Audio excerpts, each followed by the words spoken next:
Tell us about you. Yeah, you get to do an introduction of yourself as well now. And you can tell us what you're looking forward to this winter. So I'm Courtney Altringer. I am a financial planner, and this winter, I'm a big skier, obviously. If you guys are here, you probably saw the bio. So you're a big skier too? Nice. Love it. So I am looking forward to more snow. I just got back from a trip in Europe skiing about 40 hours ago. So if I'm a little loopy, that's why. But yeah, that's kind of where I'm at. Do you want me to jump right in? Yeah, so your topic today is failing forward in business and in life. And when we met, you told me a little bit about that story, and it started with skiing, right? So do you want to start with that, and we'll just see where it takes us? If you have a question, throw something at me, raise your hand. If you're online on LinkedIn, you can ask your question there. We'll get you the mic and you can ask Courtney a question. This is really meant to be sort of a conversation with Courtney, so feel free to ask questions. So fire away, tell us about skiing. So if you don't know, ski racing is, you probably know Michaela Schifrin. That's what I did growing up. So every weekend we would load up the car, go up to Schweitzer, and we'd be skiing the whole time.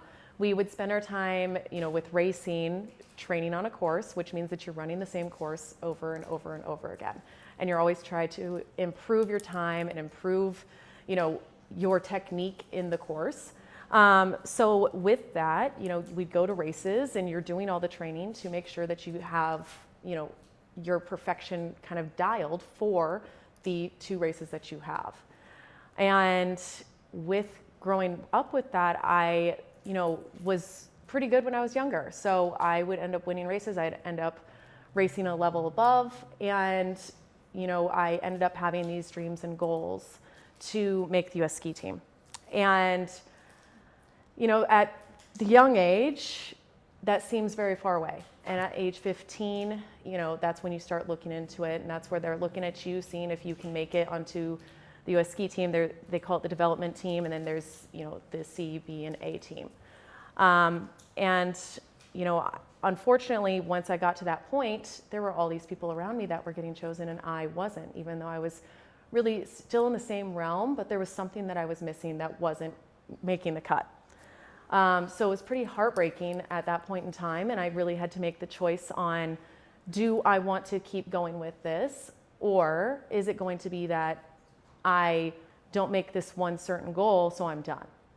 I ended up, for people that are in that realm of the higher level, you can kind of go a couple different routes. You do have the US ski team, you have Division I ski racing, and then you also have, just continuing to race for yourself. And so at that point, I pivoted and I chose to reach out to some different Division I colleges. And I went to Denver University and visited the coach, and I was like, man, this is the place I want to be. This is where I'm putting all my eggs. I want to be at this spot. And again, I had all these girls that were around me that got chosen, 6 of my friends actually. Yeah, 6 of them. And I was going, what am I missing? I'm beating a lot of them. I'm, doing all the work that I can, and it just wasn't enough.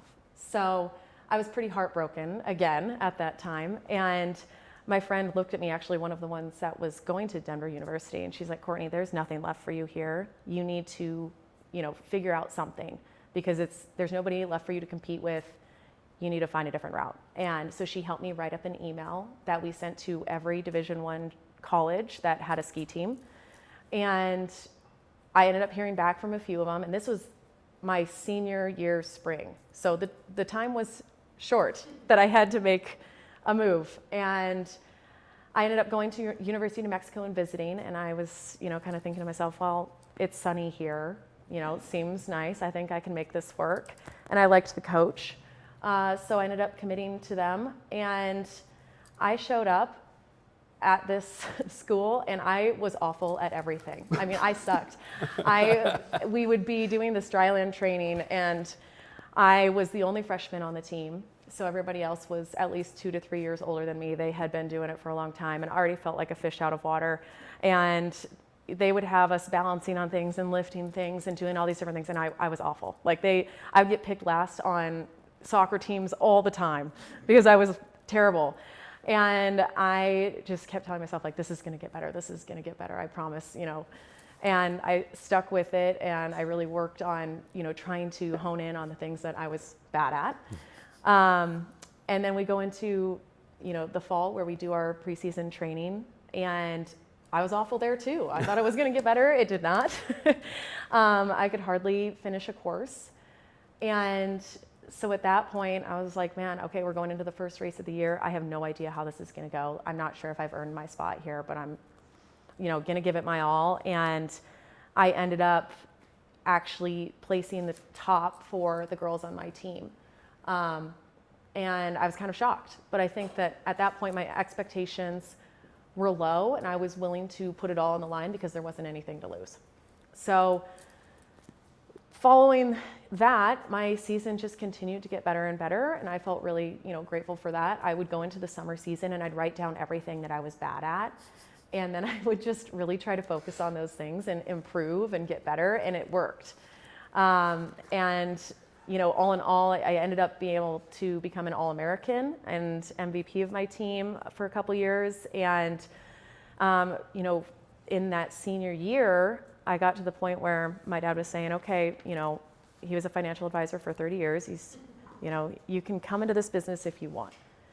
And I was like, I'm kind of interested. I'm not sure about it. And he said, well, why don't you sit down with the managers and, get a sense of what it's like. And I was like, okay. So I went and sat in there, and these guys looked at me and they said, I was 21 years old, and they were like, I'm not sure if you know how hard this is, and I don't think you can do it. And they went on and on. Little do you know. Yeah, I'm pretty stubborn, so it worked out. But they sat there and told me that for about 30 to 40 minutes, and I finally got to the point where I was like, you know what? I don't know if I can do this or not, but I'm going to give it a shot. And they, a few months later, they sat me down in an office, they handed me my books, and they said, good luck, you have 6 weeks to pass your exam. And that was it. And I have never been so stressed in my life. And I reverted back to, kind of my ski racing structure of, okay, I was bad at something before, and it worked out for me. So can I make this better? Can I get through this and have it be a great thing? 6 weeks later, I ended up failing my exam the first time. So, it didn't quite get better at that point, but, and this exam is a 6-hour exam. So, as much as I love my dad and as good as he was at his job, he actually did not really teach me anything about investing prior. He's not watching this, is No, he? he's not. I'd probably tell it to his face, it's fine. But he, kind of put me into this, and I just was a fish out of water again. I had no idea what I was doing. So from there, following that, you have 30 days to retake the exam. And again, going back to my ski racing was, okay, when you're going through the course is a little bit different every time. And you have to evaluate and pivot. So maybe you're not doing well on one run. Maybe you need to bring a different aspect to it so that you can improve your time and improve your skiing. And so that's what I did following this. I was going, okay, what can I do? Because I spent probably 14 hours a day studying for this exam, and it still didn't work out for me. Like, I don't know what else I can do. And I ended up going to a cram course, luckily passing the second time.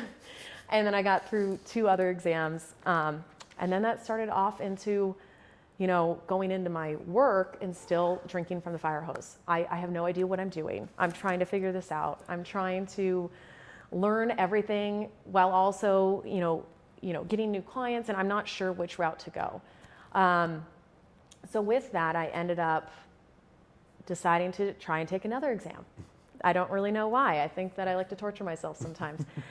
And so I ended up going for my certified financial planner. And with that one, I knew that it was going to be a really big challenge for me. I went into it with that expectation.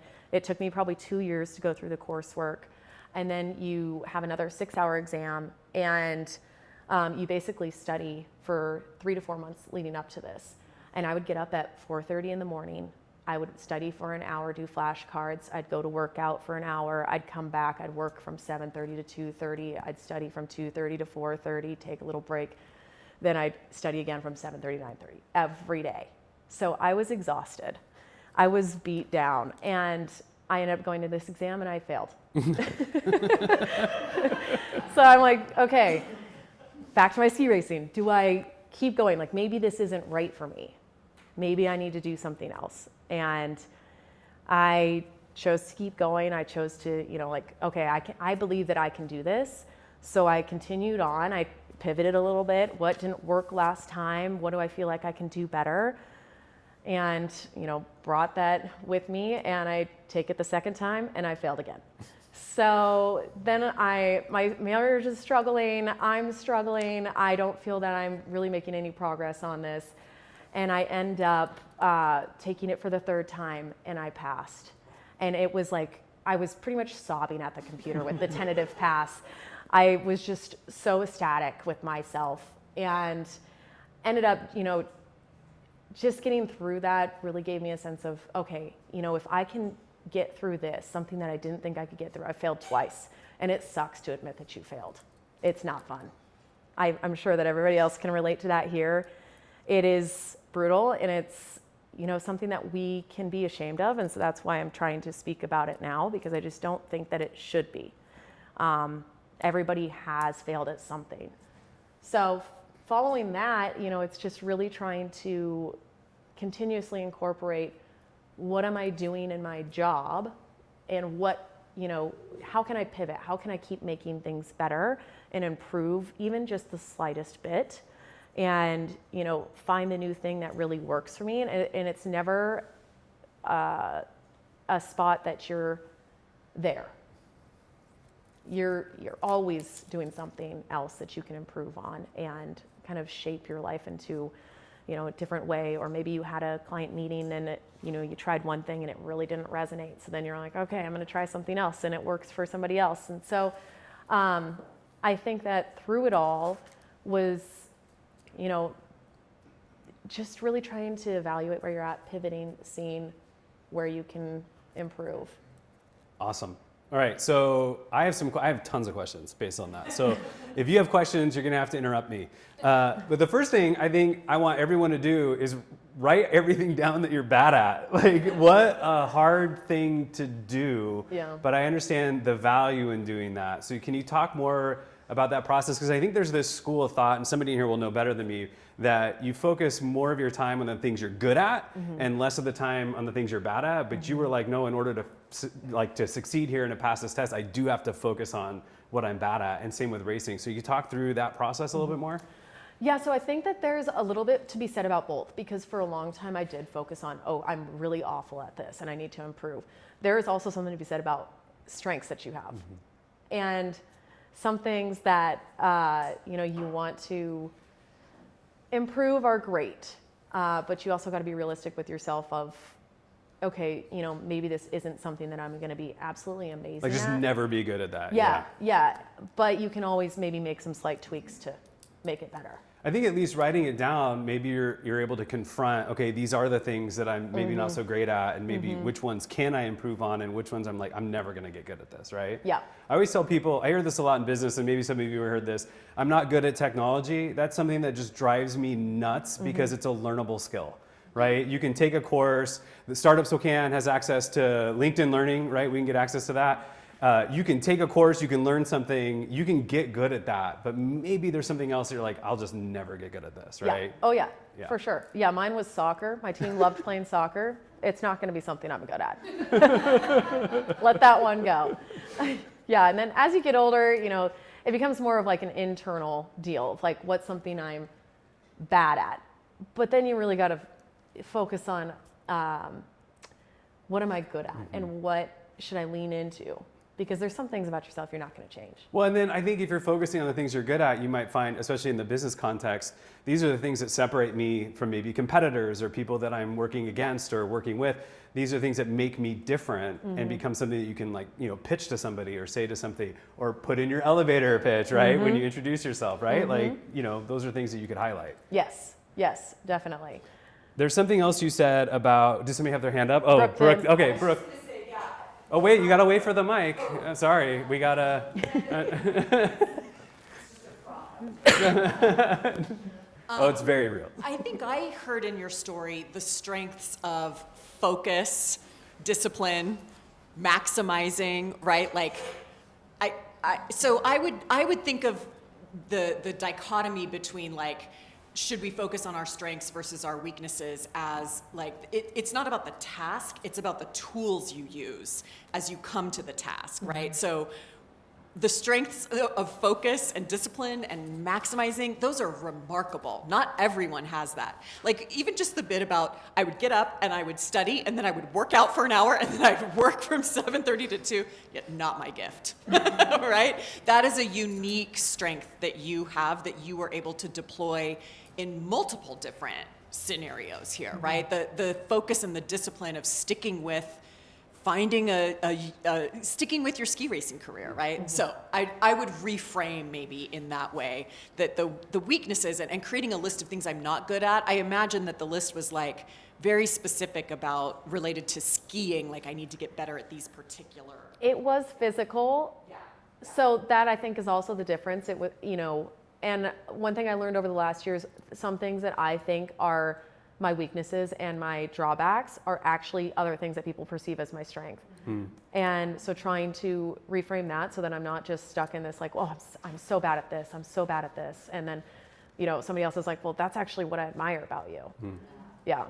What role did like passion play in your tenacity and keeping going, in making that list of things you weren't good at and tackling them the next day? Oh, that's a great question. I think that I knew that I loved it. I loved the adrenaline rush.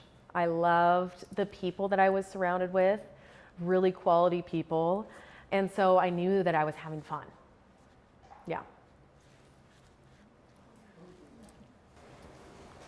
You said that you like sent out the email to like the different universities, but you said in Mexico, but like which one in Mexico?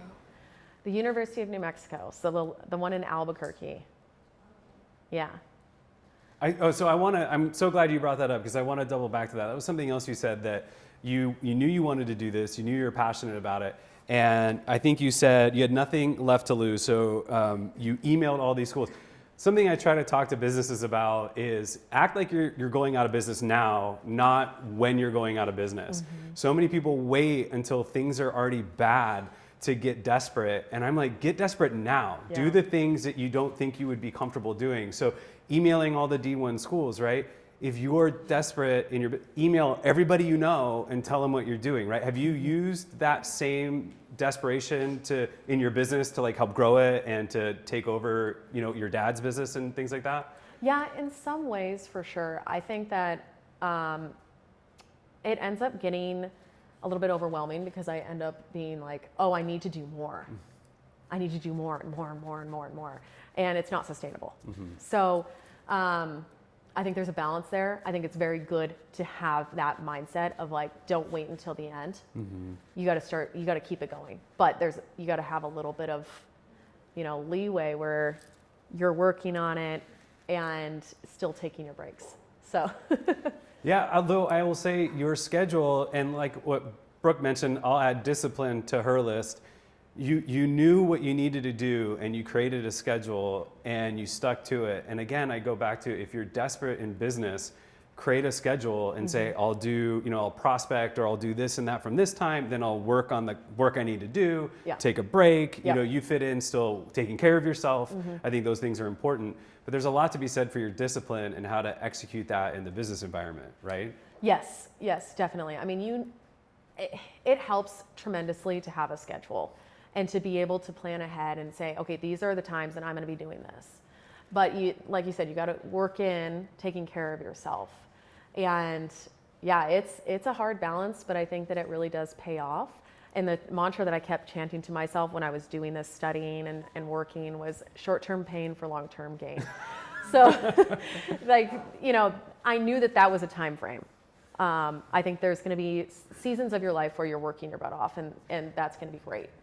And then there's going to be seasons of your life where you're still working hard, but you're also taking maybe a small step back to take 2 steps forward and going forward. I really like that you said that. And I know Brooke, being somebody who's going to talk about burnout here in a few months, reframing it or constantly reminding yourself, I'm doing this for this purpose, right? Short-term pain, long-term gain can help you actually succeed through those seasons where things seem really tough. Yes. Right? So I love you said a mantra, like come up with that rallying cry, right? So, okay, tell me more, because you passed one test after failing it the first time. Second test, failed twice, Yeah. right? And then passed. So like, what's your mantra during that? Like, like you're just punishing yourself. What are you saying to yourself when you're trying to get through that? It was a lot of the short-term pain, long-term gain, but I really went into a mode where I was able to shut off negative self-talk, and I was just like, this is not allowed. I am not allowed to say any negative things to myself right now because it's not going to help me. So I was just like, done. I am going to, if I would have that little voice in my brain, I was like, nope, I can do this. I can do this. And honestly, what I did a lot of the times is I would pull up motivational videos on YouTube. And whenever I was feeling really unsure, I would play one of those in the morning and I'd get really hyped up and I'd be like, yeah, okay, I can do this. So whatever it takes, really. I mean, some people need meditation. I needed motivational YouTube videos, I guess.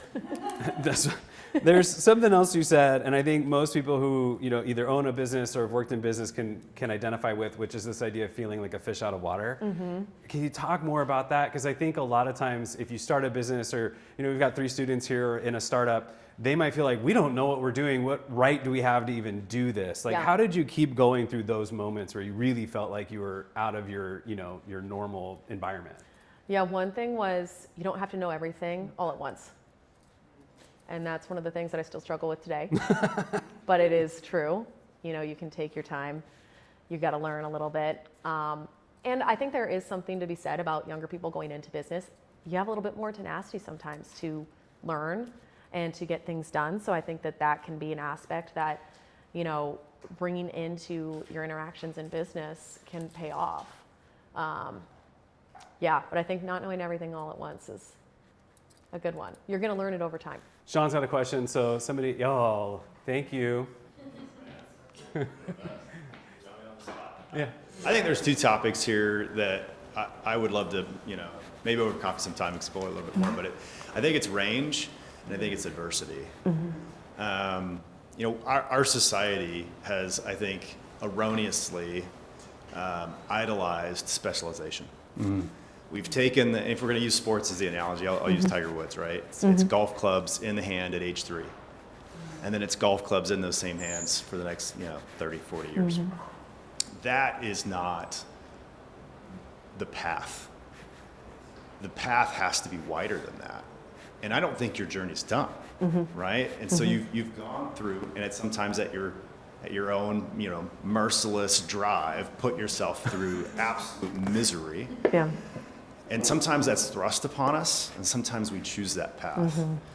And it's that series of adverse experiences, hopefully in different paths, that builds a range. And so I look at my, future business leaders over here, who hopefully have kind of analyzed themselves and go, hey, I don't know your names, but Johnny's good at this, and Paul's good at this, and Saul is good at this. Their names don't have to rhyme. Because that is the diversity that we look for externally, and it's your experiences that we look for diversity internally, and that's where we start to see a path that starts to specialize. Hopefully later. I don't think it's at 21 or however old you are. 21. Well, I think that still continues to develop. Chris has this amazing story that's still developing, and he's not 21 anymore. I'm really glad that you're here. This is good for all of us. Thank you. Yeah, can you talk that? I think there's a question in there that we can get at, which is you could have stuck with skiing. Once you were done, you could have stayed, maybe coached, maybe been an instructor, done something to make it a career. But you did choose to apply those skills to something else. And sort of what Sean's saying, you can specialize, and maybe that works out for you, or you can try to diversify your experiences and apply what you've learned here to something over there. Can you talk about things you took from skiing that you apply every day to this beyond just that failure is okay mindset? Yeah, and that's a perfect one, because as you were speaking, I was going, gosh, I want to talk about mistakes.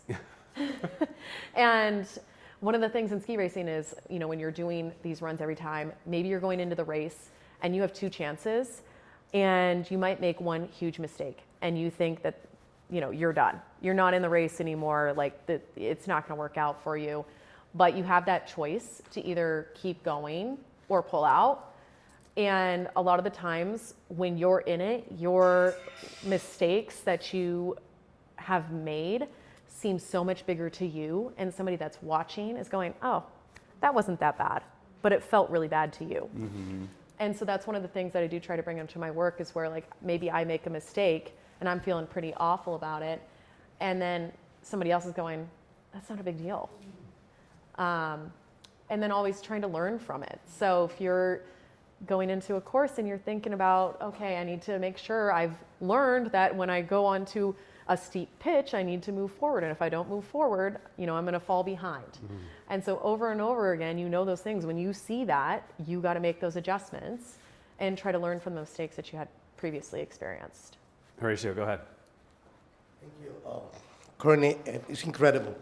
But, I think any person has, the way to navigate when you fail even in business or in life. One thing that I structure myself, as a business advisor, is I've been doing my SWOT analysis in my life. Mm-hmm. What I'm doing good, also my strength, my traits. And when I realized that, I would like to listen about have you done your SWOT analysis, and then denial. When something happened, for me, I said, no. I justify everything. Mm-hmm. I'm in denial. Mm-hmm. If you don't accept why you failed, you're never going to move on. So how you handle it, that denial. The other one is resilience. The resilience is about putting passion and said, I need to keep going and going and going and going. Mm-hmm. I remember when we just arrived to this city and country 6 years ago. Me and my wife, and Mara was among them, and everybody said, no, you have your degree, it doesn't work here in this country. What? Forget about it. Mm-hmm. No, it's your accent. I love my accent. But I was pretty sure and resilience and how you handle it, the resilience, the denial, and also the environment, family, friend. I needed to put apart, especially in my race and Latin people. No, you don't have to do that. You're never gonna do that. What I did? I got an American people. I got with Score, Mark, everybody around, and they push me. Mm-hmm. They push us. Now, when we're doing okay, we're happy to serve this country. But the point is, have you done your SWOT analysis? Because this question is to you, but the rest, you guys, you're starting. Because fail,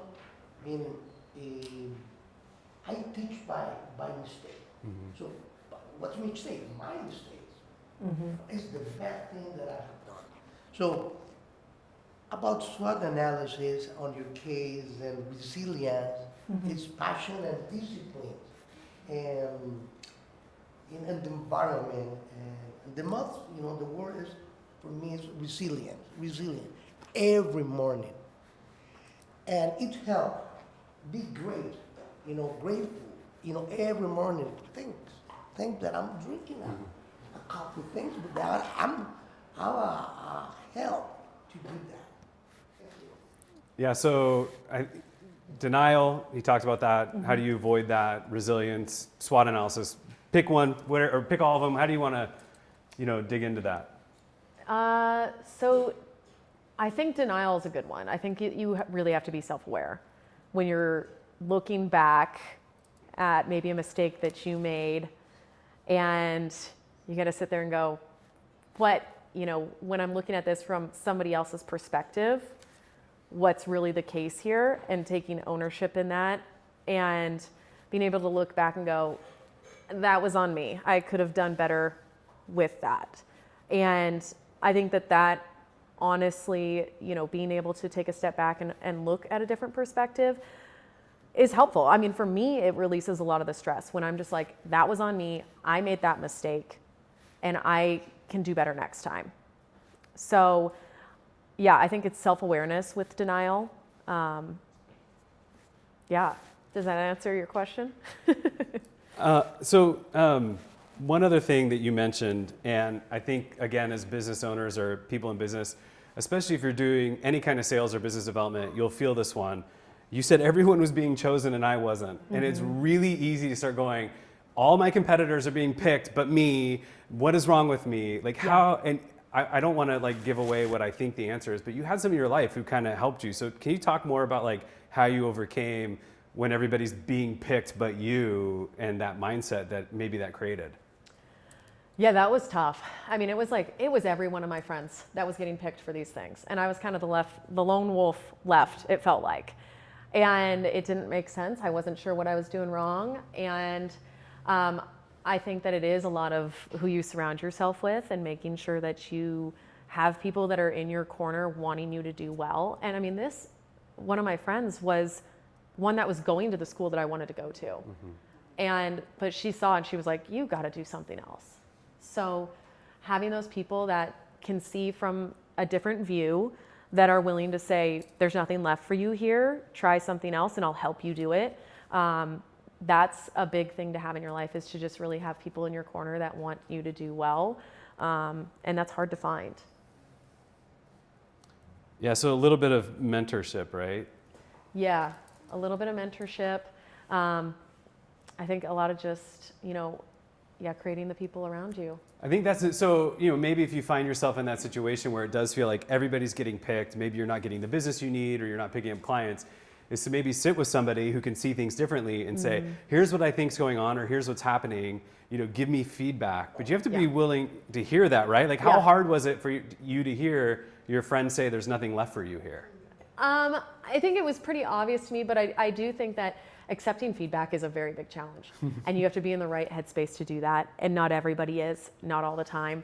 And that's one thing, like with ski racing, you have your coaches and they're going to give you feedback pretty much every single run. They're going to say, hey, you didn't do that right. You need to try doing this.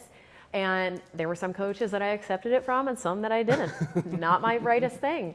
But I think that trying to find somebody that is willing, that you do trust, and that you can bring an issue to and say, this is what's going on, what do you think, what's your opinion, and being able to, be ready to accept that. When I go into those kind of things, I'm like, okay, I gotta get in the right mindset because this probably isn't gonna be something that I wanna hear, but it'll be really good for me to hear. And then you can choose if you wanna take it or not. You have to be willing, I think, to leave the yeah buts at the door, right? Because like my kids are really good at that. Yeah, but, and you're like, no. If you're not willing to, I guess, accept what they're going to say, don't even ask, right? Like, don't even have that conversation. Yeah. You really have to have that open mindset. Yeah, you got to be careful about who you choose too, I think. Yeah. So just making sure that, if you're asking for it, you really trust them and you like, kind of where they're at and their opinions, and yeah. So at the risk of avoiding, oh no, go ahead. So Mike, where did it, oh yeah, no, go ahead, fire away, and then we'll get to Alan, yeah. I found myself in that scene with you at your dad's office, and they're all sitting around you confirming potentially, right, your fears at the time that you can't do this. Mm-hmm. And then you go and you take the test and someone else confirms that you can't do this. Yeah. And then you're left with two confirmations external to yourself that you can't do it, but you still tell yourself you can. Mm-hmm. I'd love to know now what it looks like, because you're in that office with a lot of those, and I'm going to say men, I don't mean that in any other way, but strong female standing up. I really don't. I'm just saying you in that. What if they're all women? No, I'm just kidding. Yeah, like, oh, she's like, actually, they were all women. Then it'd be totally different. No. I just think it's a really cool opportunity that you have as a leader, regardless of your gender, that you get to stand in that place now and say, look where I've gone and where I'm at now. And do you find that, I believe this is an asset of yours, and you and I have lived a few chapters together now, but where are you at now with that? Yeah, so one of them retired, which was nice for me. That's always easy when one of your detractors just leaves the scene, Yeah, right? yeah, Okay, yeah. good. I I don't have took to an deal with that easy- person anymore. Easy out on that one. And otherwise, I mean, there's always still the question if I should be there. There's always the daily failures. There's always the daily questions of, should I be doing this or not? And I think part of the reason I keep doing it is because I'm stubborn and I really like to prove people wrong. But the other reason I think that it gives me a lot of joy, and it's a good challenge. And I, of course, love a challenge. So, it's having them still be there and knowing that they don't really think I should be there or that they don't believe in me, that's fine. They can do what they want to do, and I'm going to keep showing up and trying to do my best. So I think just, turning off the blinders to the noise, to those people that don't want it or don't think I should be there. Love it. Can we pass the mic over to Alan and then get his question going? Awesome. Thank you, everybody.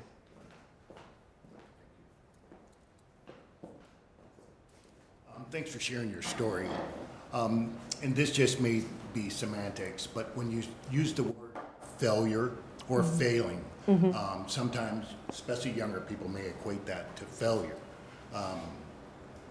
So I think it's important for people to understand that failure is more of a personal thing, because if you don't do your due diligence, and I want your thoughts on this, it may be economics or something why it didn't work, but using the word failing, I failed, and sometimes that can linger on in your business, and you start to think that you're a failure. So would you use that word more, or say it didn't work out? Like, you took your test, and I know your story now, so I understand that you did everything you could and more.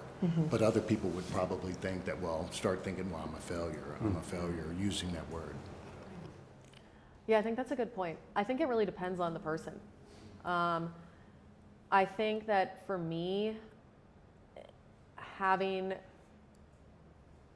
to think of the right way to say this, for me, it was more motivation afterwards of like, I can do this. I know I can do this. I failed, but I'm going to keep going, and I'm going to keep doing it until it works out. I think that's a very good point that you make, though, that some people, their minds might not work that way. And so being able to say, maybe this is just a setback rather than the failure. Yeah, I totally agree. Ooh, we got an online question. I'm Okay. so excited about this. This is from my buddy, Will. He said, when you were going through your decisions, were you aware of your internal motivations to help weigh your opportunity costs, or did you learn those later? For example, Will says he was mostly motivated by money when he was younger, not by status, while passion just had to be minimal. As he's aged, he's discovered passion is way more important to him than money or anything else. But it took time to learn that. So how has your internal dialogue played out for you? I think at the beginning, I knew that long term, the job I would be in would be, great money wise. But at first it was not that way. And so I had this perception going into it. So I was a ski coach for 1 year after ski racing, and I made more in those 7 months than I did in my whole year of my first year in the job. And so that was kind of an eye opener of like, this kind of sucks. Like, I'm working my butt off and I'm getting paid less than I did 7 months out of the year. So I think for me, it was kind of more of status and making sure that, like, I wanted to prove that I could do it. And I think that it's changed a little bit more with time too, because I have now wanted to, I want to create a life that I feel proud of and that I feel good about, and one that I can give back with. And so I think that it's shifted a little bit of, at first it was more of just like, I don't really know what else to do, and a little bit of money. And now it's more of, I'm trying to do this for myself to create a life that I have dreamed of. So were you passionate about financial planning, or were you passionate about the challenge? I think at first I was passionate about the challenge. See, I think that's important. I forget the name of the person, but in a TED Talk, he said, anybody who tells you to pursue your passion is already rich, right? So it's really easy to sit and say, pursue your passion when you have money, right? Yeah. So I think there's something to be said for that too. It's like, you can find something to be passionate about, even if maybe you don't love the work, but maybe you love the challenge or you love the obstacles or learning, right? Yeah. And I think that so many people are kind of hooked on that, like, oh, I need to do something that I love for my work. I kind of am in the belief, like, yes, you should enjoy it and not mind doing it, but it's not always going to be that way. It might be that you're doing something that you enjoy, but it allows you to live the life that you want to live. Yeah. And so it's not, you know, yeah, you have a question? I'll just jump back to the topic of failing. Oh, no, that's okay. As young as we are, still trying to learn what we don't know. Like, we don't know what we don't know. And we know for certain that we're going to come across some mistakes and we're going to fall. And I remember Josh mentioning, we're going to talk about your experience with falling forward and failing forward. So I wanted to know, how do you know you're failing forward? Because there are times where you were going through some stuff and you're like, okay, this is not working, this is not working, this is not working. Yeah. How do you know that it's still going in the right direction? That's a good question. That's such a good question. I think it's hard to be able to tell. I think that past experiences where you're looking and you're going, okay, well, I stuck with it with this one, you know, maybe it's going to stick, maybe this is going to work out. Like with my history of ski racing of, okay, I made a mistake here. Should I keep going or should I pull out? And making that choice, I'm going to keep going and let's see how this ends up.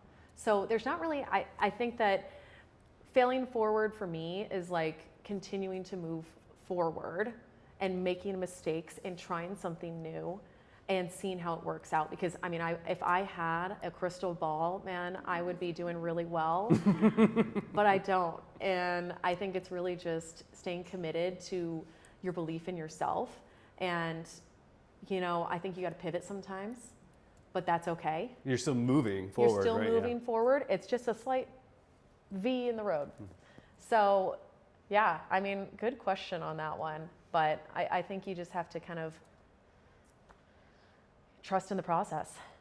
To piggyback on those two questions about failure, can you pass the mic right behind you and we'll get to that question. So maybe you don't have to worry about this, but you're pretty open about your story and you're pretty open about failure. How do you convince or inspire confidence in your clients when you failed in your industry, right? Yeah. Like, how do you tell them, no, I promise I know what I'm doing, even though I feel like, how do you do that? Because I think we might all find ourselves in that same boat as business leaders, right? Yep. So one of the things that I told to myself when I was failing my certified financial planner exam twice was that I probably knew the content better than a lot of other people because I was doing it again and again. So I really got to know it quite well. So that was one way that I was like, all right, you know, this sucks that I'm failing. And also, when you take an exam or when you do something, nobody's going to ask you how many times you failed. I know, I say that all the time about like GPAs. Like, I've never had a client even ask me what my degrees are in, right? Like, they don't care. No. Like, they just want to know if you can do the work. Yep. They want to know if you can do the work. They typically will pick you for who you are. And I think that it, you know, they're not going to come in. I mean, but if they see this, like, you know, you hear a business person like, hey, so about that failing the test, right? You know. Yes. How many times did that happen? But I like that answer, that because of that, you actually know the content really well. You didn't cram and it was out, you know, in one ear out the other after you took the test. Yeah. Go ahead. You got a question, and we'll be close. So if you have a question, you better get your hand up. Courtney, it sounds like, well, I believe that there's a distinction between accepting failure and being comfortable failing. And you're comfortable failing. How'd you learn that? Is that something that's always been in you, or did someone teach you? I think as, you know, new generations enter the workforce, and my kids, like, I have a hard time letting my kids fail, but I need to teach them how to fail. Who taught you that, and how did that happen? Yeah, I think that's a wave as well. So sometimes I'm like, oh, I don't care if I fail at this. And then other times I really do. So I think you can find things that you're comfortable with. I think a lot of it was ski racing for me, because it was like, you are going to fail all the time. You're going to fall. You're going to have to get back up again. You're going to have to do it again. And I think that, you know, for the next generation going into it, you got to let them be independent. You can't solve all the issues. And so trying to take that step back and let people figure it out and let them just, you know, work it out on their own is, you know, allow them to be in sports, allow them to, you know, try to do things on their own prior to jumping in on it. And yeah, like I said, sometimes I feel very comfortable failing. As you get through the process of failing, you do get that the benefit of being able to look back and see, right? And so again, young people maybe don't have that, they don't have enough experience to see how their failures or mistakes have worked out for them. So something I'm always trying to tell people is that I learned more from the mistakes I made than from the times I got it right.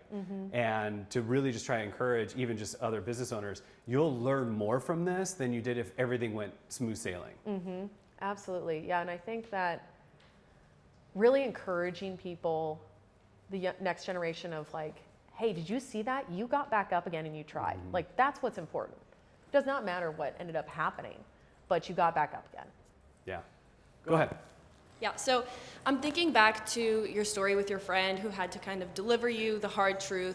And I'm wondering, do you have tips or advice for being that friend to someone? Ooh. How do you deliver the hard truth? How do you maybe help someone who doesn't have that motivation within themselves and also try to be positive about it, and especially when they're lacking things like time management or like fundamental skills, and you want to be that person, you want to be helpful, but you also want them to find it within themselves and not be rude. Yeah, that's a good one as well. Great question. Yeah, really great question. I think that one of my great qualities and kind of drawback qualities at times is that I'm really honest. And I think that sometimes just asking, being like, hey, have you thought of this? Has this, what if you tried that? Or have you ever thought of trying that? And just being straightforward, and you can always be, tell them, hey, I'm just saying this because I love you, but have you considered this? Yeah. I like telling, I'm sure you've thought of this, but, yeah. right? Because then you're acknowledging that maybe they have, but also you think they're smart. Yeah. So it kind of works out. Right? Yeah, that definitely works. And yeah, and also you can ask them too and be like, hey, are you open to me giving you some feedback on this? And they might not. But at least if you ask them, they can say yes or no, and then you can go from there. And sometimes you can't fix people. So. That's fair. Yeah. We have time for one more question. Does anybody have one? Yeah. Oh, we'll get it to Pierre if we can.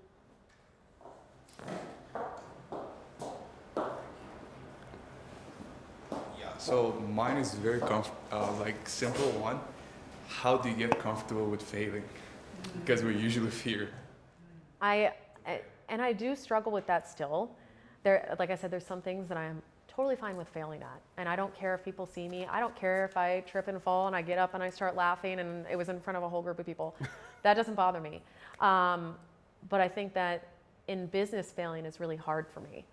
And so I think that taking those small steps, like where the risk isn't too high, and maybe you fail at that a little bit, and then you can try to up the ante and up the ante and up the ante, and kind of get comfortable with those, and then prove to yourself that, oh, okay, well, I failed at this, but then I adjusted and I overcame it, and kind of keep that train going. I think that's where it's going to be the most impactful. Yeah, I think you're spot on. Low risk things, right? And then the one thing I'm always trying to remind myself, especially in more of the sales aspect of your business and the business development, is don't say no for people, right? So a lot of times we don't reach out because we're afraid of that failure. We're afraid of somebody saying no, but then you're saying no for them, right? And so I'm always trying to tell myself, like, don't say no for them.